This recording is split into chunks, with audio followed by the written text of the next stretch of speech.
Okay, so hard to believe, but we are moving from week 2 into week 3, which means next week we're going to be at the almost at the halfway point of the semester. Okay, so important that you stay on track with the coursework, because as you've already experienced in these first couple of weeks, this stuff goes pretty fast and there's quite a bit to do. So hopefully, and I see most of you are doing a good job at this, is working ahead or at least working at the due date. And there's definitely benefits to working ahead, because then if I see something missing in your work, I can give you that feedback.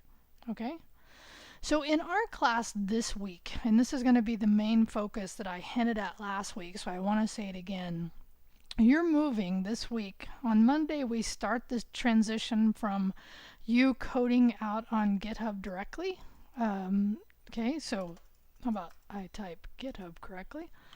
So right now, you have been using GitHub as not the best editor, probably not one at all, but you've been using that interface for your files. Okay, so now at this point, you're going to be changing where in your editor you're actually going to be cloning the repos from GitHub, placing them on your current system, and in order to help you make that transition, you can see I've actually sequenced the work this week to help you. Okay, so it's very important that once we get to this item right here, that you stop using the web interface for any GitHub work. Okay, and the reason is your local repos that are on your local system will be off sync, not in sync with the web GitHub, and that can cause you errors when you go to push your code, right? Because this week you're going to learn, if you don't already have, some GitHub commands. Okay, so the first one I would do is git status, and now if you get this particular message, that means you're not in a folder that is also a GitHub repo. So now this is the example of my CIT94 Node.js class, but it doesn't matter. You could do something similar where you have created a base directory and then you've cloned the repos in here. So you just have to make sure, let's go into private. And I'm using tab here to do the completion here, so it looks at the directories, and I'm telling you, using tab is your friend.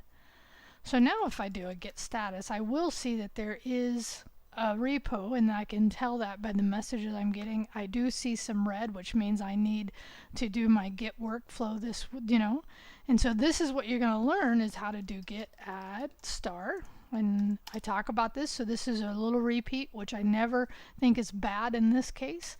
So now if I do, and I'm going to use my up arrows, git status, I will see that those files are now green, so I've placed them from being changed to being added to the repo. And now what I'm going to do is a git commit -m, and then adding app.js code.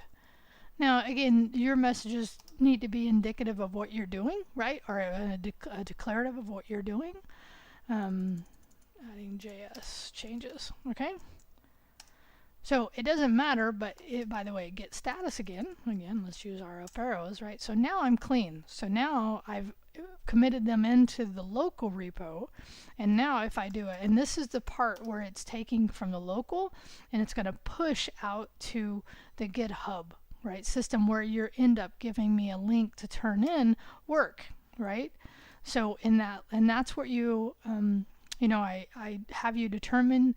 You have to install git at this point, but it's at this point right here that you're cloning those repos. Okay, so way important. And I even show you in here, you might want to actually do this step before here so that you can use the editor itself, because you've been using GitHub interface, not the best in the world, but it is a way we got you started. Okay, all right, so hopefully that gives you a good start for this week. I've also released week 4 for you to take a look at. Similar topics. We're going to be actually moving from HTML to a CSS, but the same idea of a code along, adding some CSS to your GitHub pages, because at this point you have 3 repos. You have, in our course organization, you have 2, and then you have 1 outside for your GitHub IO.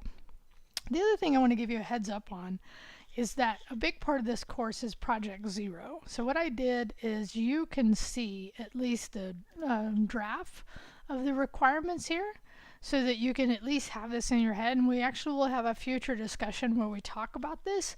But in this case, I just wanted you to see what's heading at you in that final week of the semester.